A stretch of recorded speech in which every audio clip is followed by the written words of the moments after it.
против всех шайлагандан көрө чоң казакка шайлап койгула. Бүтүн Кыргызстанга шайлап койгула. Жок, вообще айтам. Бүтүн азыр эми бир айда укугубуз бар да айткандар эле. Укугубуз бар, бирок бул студияда болбойт. Мисалы, эмелерге шайлап койгула, реформага шайлап койгула. Зачем? Бүтүн зачем элдин башын бириктире албайт кайра чачкандын зачем эмне кереги бар? Өзүңөр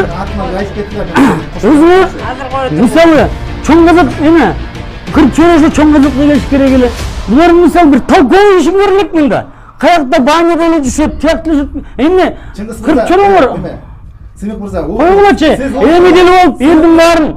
Мен сени укпайм, мен сизди укпайм. Мен сизди укпайм. Эмне болгон? Уккандай. Кырчырык